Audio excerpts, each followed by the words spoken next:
For years, I struggled with sleep. Every morning, I woke up feeling more drained than the night before. No matter how long I stayed in bed, it felt like I'd spent the whole night running mental marathons instead of resting. My body stayed tense, and my mind just wouldn't shut off. In the mornings, all I wanted was to keep sleeping. I tried everything: herbal teas, calming music, breathing routines. I even started relying on sleep meds just to get a few hours. But even that sleep left me foggy and slow the next day. Nothing helped. I was stuck in a cycle of insomnia, frustration, exhaustion, and more insomnia. But the worst part? The loneliness. Everyone else seemed to be peacefully sleeping while I lay there, staring at the ceiling, waiting for sleep to find me. It never did. Until one day, by total accident, I found something that changed everything. It wasn't a pill. It wasn't some fancy trick. It was a food, something simple, something you'd never guess could change the way I slept. I added it to my evening routine out of pure curiosity. I wasn't expecting anything. But within a few days, I noticed a shift. I was falling asleep quicker, waking up less during the night, and, this was the big one, I started waking up with energy again. Something I hadn't felt in years. Today, I want to tell you about this food. But not just what it is. I'll explain why it works, how to take it the right way, mistakes to avoid, and what habits to change to truly improve your nights.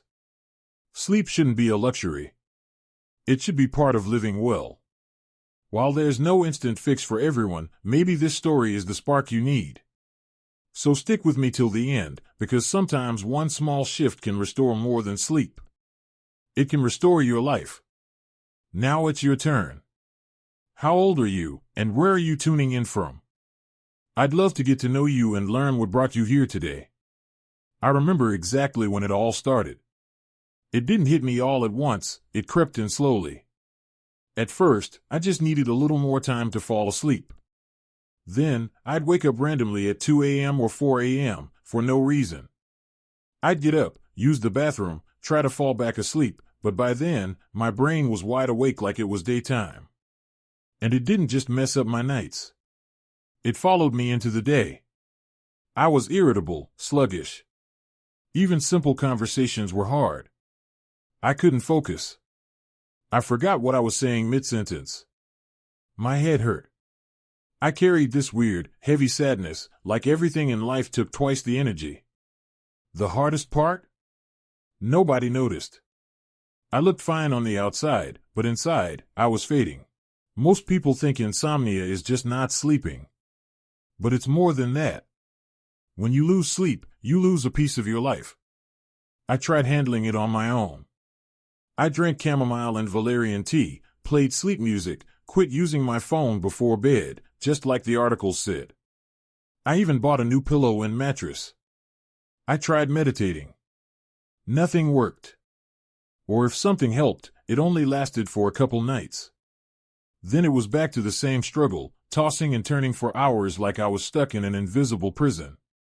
Every night became a battle. I already felt defeated before getting into bed. I knew what was coming: hours of overthinking, revisiting mistakes, worrying about things I couldn't control. And mornings? Just more of the same, feeling drained in body, mind, and spirit. Even getting out of bed felt like climbing a mountain with weights on my legs. I started wondering, is this just part of getting older? Maybe poor sleep is like gray hair or sore knees, something to accept. But a voice inside me said no. That good sleep wasn't some rare gift, it was necessary. I couldn't just give up. And that voice is what kept me searching, until I found something that didn't just help me sleep, but changed my whole outlook on rest. Before I share what finally worked, I want to explain why everything else had failed.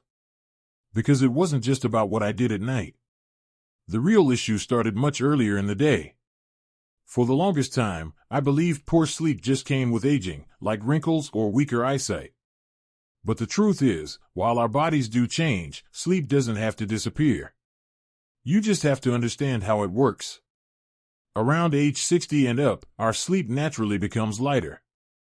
We wake up more often, sleep fewer hours, and struggle to fall back asleep after something interrupts us. Why? It all comes down to a few things happening inside our bodies. First, melatonin. This hormone tells your brain it's time to sleep. Your body makes it naturally when it gets dark.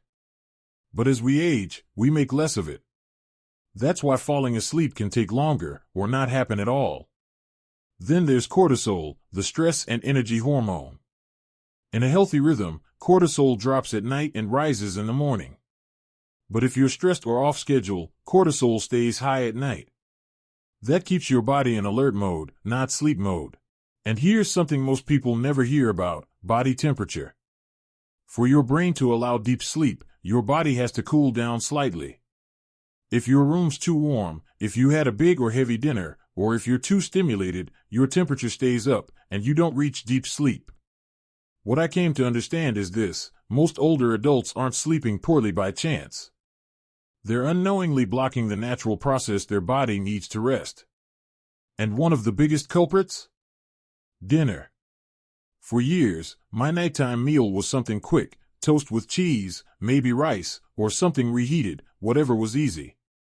But those foods were doing more harm than I realized. Eating too much, too late, or the wrong foods keeps your digestion active for hours, raises body temperature, and interferes with melatonin production. Your body ends up focused on digestion, not recovery. Add in bright lights and late-night worry, and no wonder I was tired but couldn't sleep. That realization was the turning point. Before I could fix my nights, I had to fix the things keeping me awake. And that's where this special food came in. But before I name it, let's talk about the kinds of dinners that actually support better sleep. It's simpler than you think. After all those restless nights and failed tricks, I never thought something so basic would work. But it did. It wasn't a pill or magic formula. It was just a warm cup of milk with turmeric and honey. That's it. Turmeric, the golden spice we add to rice or stews, has powerful anti-inflammatory effects.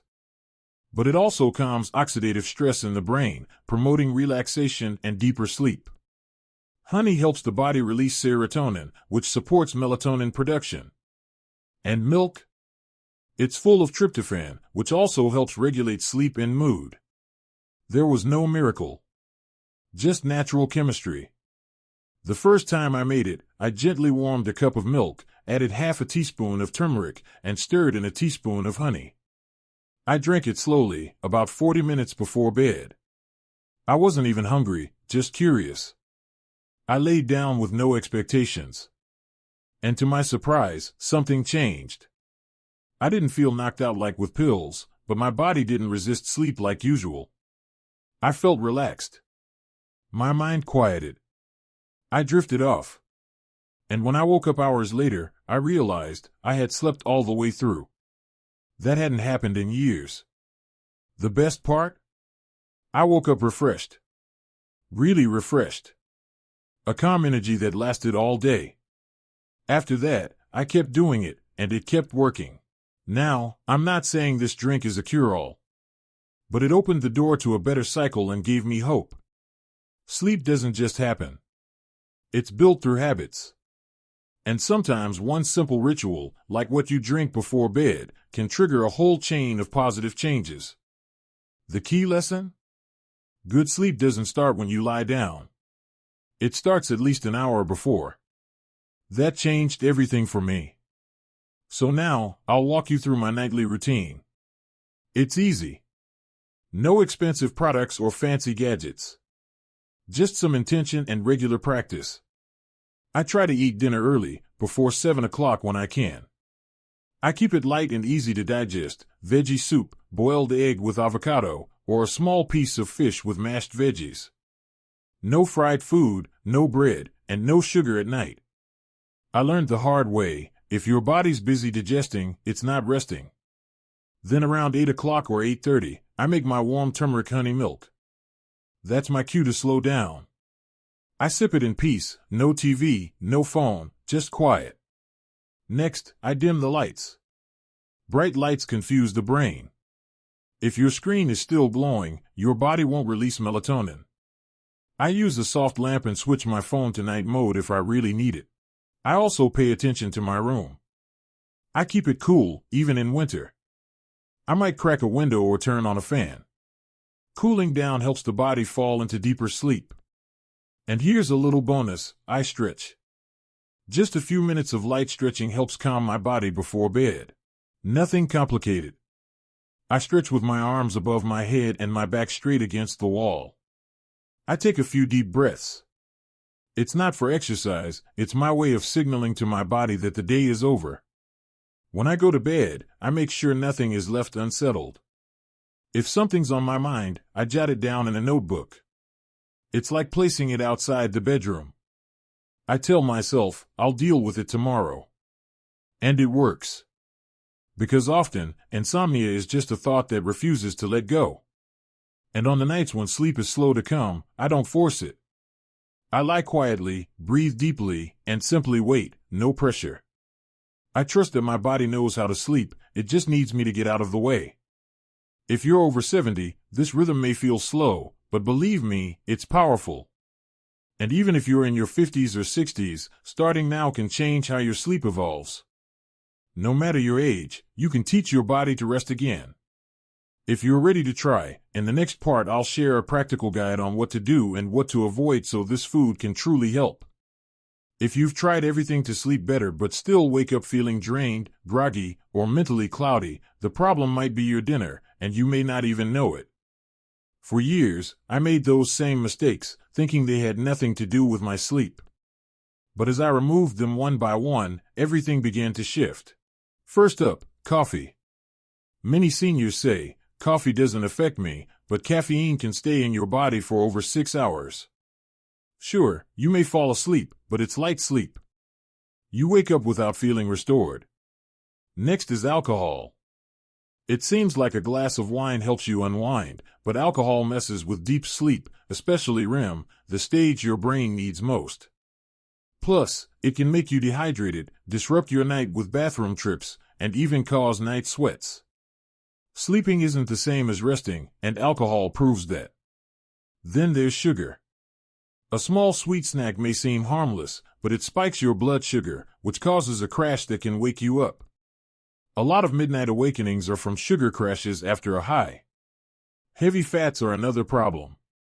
Fried meats, cured sausages, rich cheese, or fatty stews make your digestion work overtime. That keeps your core temperature high, and without that drop, your brain won't send the sleep signal. Even if you fall asleep, you may wake up bloated, thirsty, or even from a strange dream. One night, I learned that lesson firsthand. My grandson had a birthday party, chocolate cake, empanadas, a little wine. I was happy going to bed. But by 2 a.m., I was sweating, stomach upset, mind spinning. I barely slept. The next day, I felt awful, not just tired, but foggy, moody, and ready to crawl back into bed. Since then, I've been more mindful. No matter how well you prep for bed, if you feed your body something it can't handle, your sleep will suffer. I'll never forget that first week of real, deep sleep. It didn't feel magical. It felt like my body was remembering how to be itself again. First came the morning energy. Waking up had always been a battle. I used to feel worse in the morning than when I went to bed. My body ached, my steps were slow. But that week, I woke up before my alarm, clear-headed. No more brain fog. I felt alive. Then came changes in my body. Less stiffness, less joint pain. Walking in the morning used to be tough, but it got easier. I wasn't running, but I wasn't dragging myself anymore. My legs felt stronger. But the biggest shift was my mood. I went from grumpy and flat to calm and lighter. I laughed more. I listened more. I was more present with people. I felt like myself again. One day, I opened a drawer and found my old paintbrushes.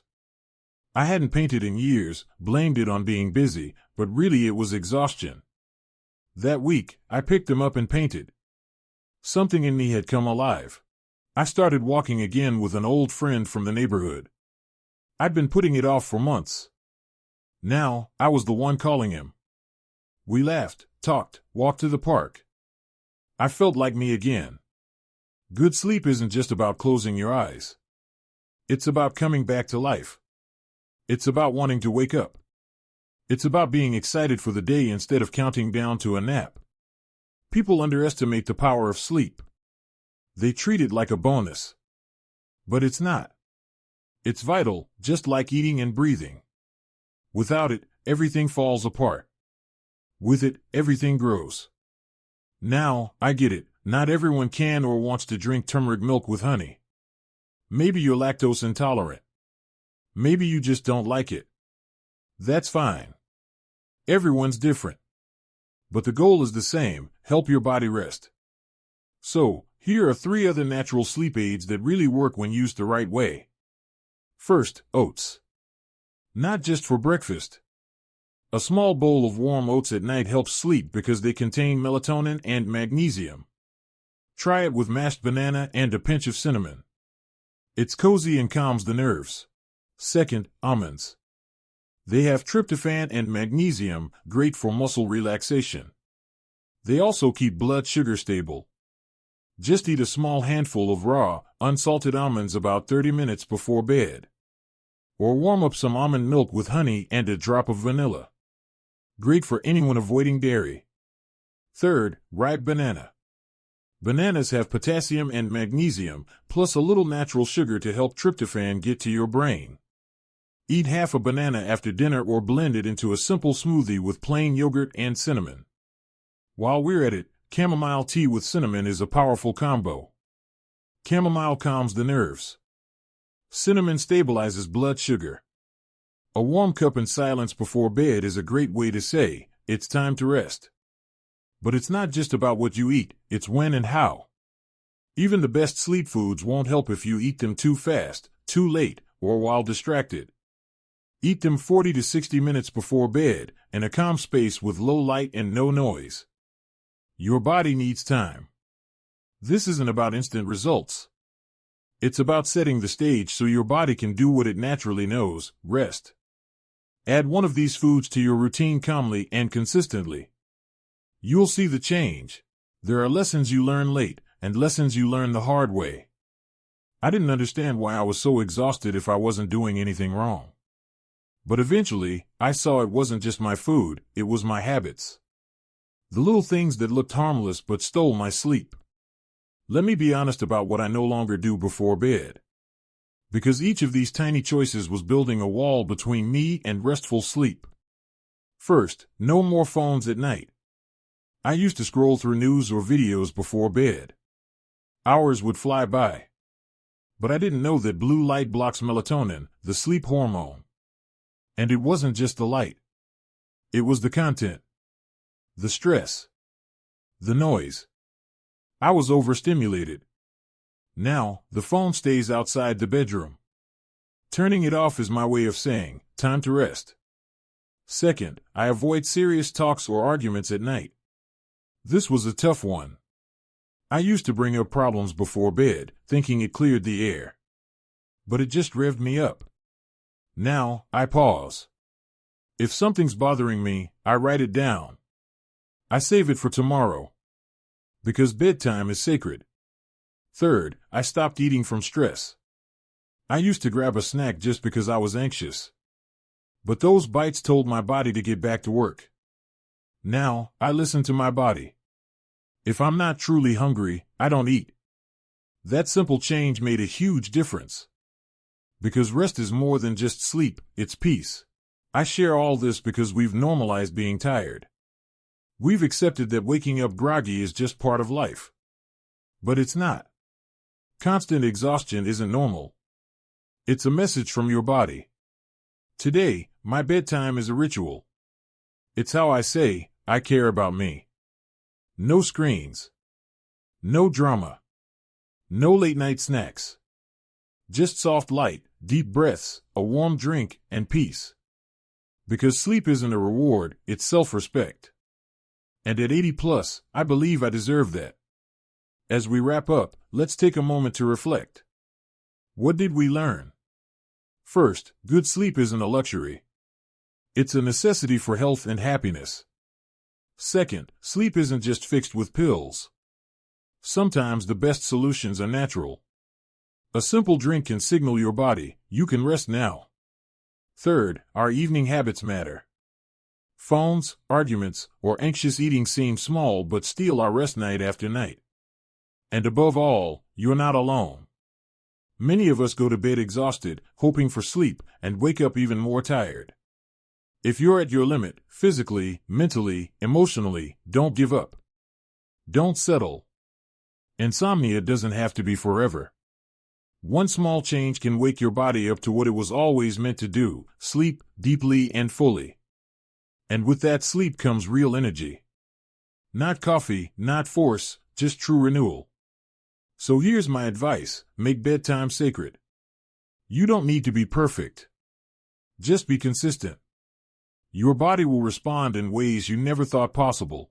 Now, tell me, have you tried any natural ways to sleep better? Want more simple but powerful tips? Let me know in the comments. And please, share where you're from and how old you are. I'd love to hear from you. If this video helped you, if it gave you hope, subscribe and tap the bell. Share it with someone who needs it. Thanks for being here. Thanks for listening. And most of all, thank you for taking care of yourself. See you in the next video.